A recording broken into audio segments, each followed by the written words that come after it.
చిదానంద సద్గురు సాయినాథ్ మహారాజ్ కీ జై. శ్రీ సాయి సచరిత 47వ అధ్యాయంలో పూర్వజన్మ వృత్తాంతం అనే ఈ యొక్క చిత్రరూపంలో చిత్రాలు మనకు కనపడుతూ ఉన్నాయి.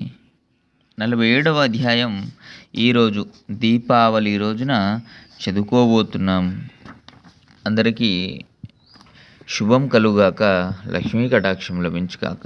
47వ అధ్యాయం శ్రద్ధగా చదువుకుందాము, చదివిన దాన్ని శ్రద్ధగా విందాము.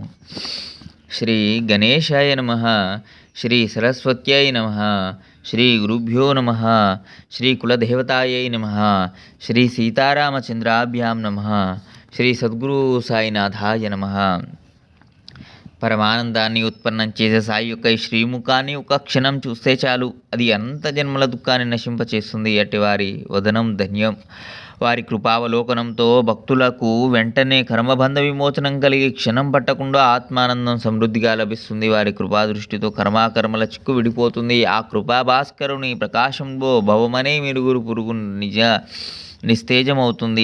జగాల పాపాలను ప్రక్షాళన చేయడం వలన గంగా మలినమవుతుంది. తన ఆ మాలిన్యాన్ని తొలగించుకోవడానికి సత్పురుషుల చరణరజాన్ని కోరుకుంటుంది. ఎప్పుడు సత్పురుషులు నా వద్దకు స్నానానికి వస్తారు, వారి చరణస్పర్శ ఎప్పుడు లభిస్తుంది అని అనుకుంటుంది. వారు తప్ప ఆ పాపాలకు నిష్కృతి లేదు అని ఆమెకు నిశ్చయంగా తెలుసు. ఇటువంటి సాధువులకు మకుటమణి అయిన సాయి సమర్థుల వాణి ఇది అని తెలుసుకొని భక్తులు సజ్జనులు ఈ పావన చరితను అత్యంత ఆదరంగా ఆలకించండి.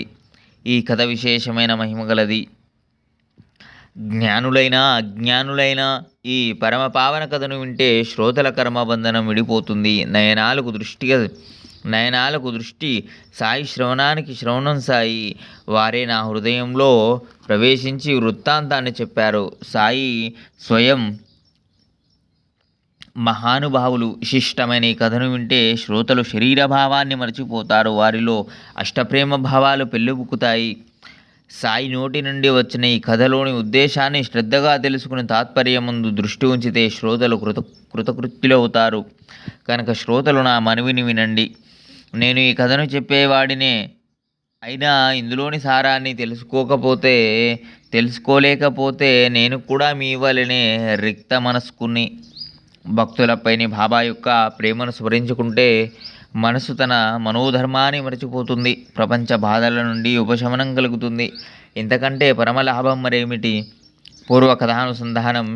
శ్రోతలు కథను శ్రద్ధగా సావధానంగా వింటే మనసుకు సంతృప్తి కలుగుతుంది. గత అధ్యాయం చివర శ్రోతలు మేకల కథను, బాబాకు మేకలపైన ప్రీతిని, వాని గత జన్మ గురించిన స్మృతిని విన్నారు కదూ. అటువంటిదే ఈ కథ కూడా. పరాకాష్టానందున్న ద్రవ్యలోభం ఎలా అధపతనానికి తీస్తుందో శ్రద్ధగా వినండి.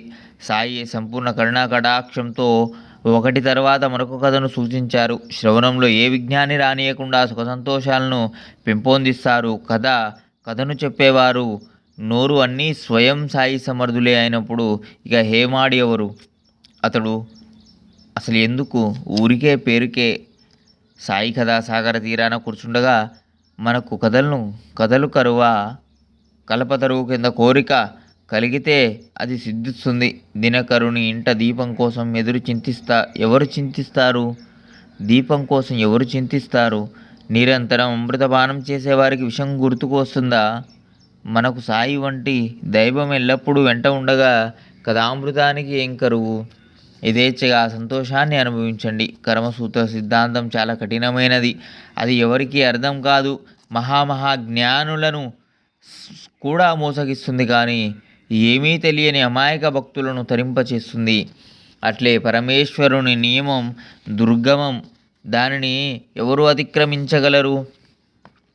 కనుక లౌకిక ధర్మానుసారం ఆయా కర్మలను ఎప్పుడూ చేస్తూ ఉండాలి. లేకపోతే అత్యంత అధర్మం. మరణం తర్వాత వారి కర్మలను అనుసరించి తదనురూపంగా జన్మలను పొందుతారు. యథా కర్మ యథాశ్రుత శుక్రబీజ సమన్విత.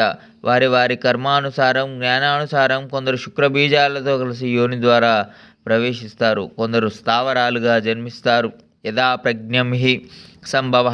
వారి బుద్ధిని అనుసరించి జన్మ. ఈ శృతి వచనానికి అర్థం ఎవరికీ తెలియదు.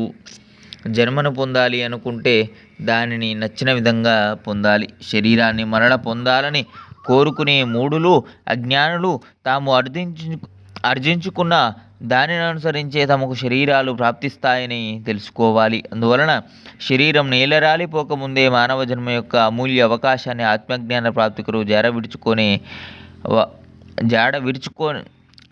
విడుచుకోని వారే జ్ఞానులు. వారే ప్రపంచం బంధనాల నుండి ముక్తులవుతారు. ఇతరులు ప్రపంచ చక్రంలో పడతారు, ఎప్పుడూ శరీర బంధనం నుండి విడిపోరు. వారికి జన్మజన్మల యాతన తప్పదు. ఇప్పుడు ఈ కథలోని విశేషం, నేను శరీరాన్ని అన్న ధ్యాస, చెడు ఆలోచన తొలగిపోయి సాత్విక అష్టభావాలు పొంగుతాయి. తమ వద్ద ఎంతో ధనమున్న అత్యంత లోభ స్వభావం గల వారి జీవనం వ్యర్థం. వంటి వారి జీవితాంత వ్యర్థమైన శ్రమను అనుభవిస్తారు. పైగా మనసులో శత్రుత్వ భావం ఉండడం ఎన్నడూ మంచిది కాదు. ఆ భావం రాకుండా మనసును నిగ్రహించుకోవాలి, లేదా అది జీవితాన్ని నాశనం చేస్తుంది. 31వ ఓవి నుంచి మరో వీడియోలో చదువుకుందాం. సచ్చిదానంద సద్గురు సాయినాథ్ మహారాజ్కి జై. లోకా సమస్తాం సుఖినో భవంతు. ఓం శాంతి శాంతి శాంతి.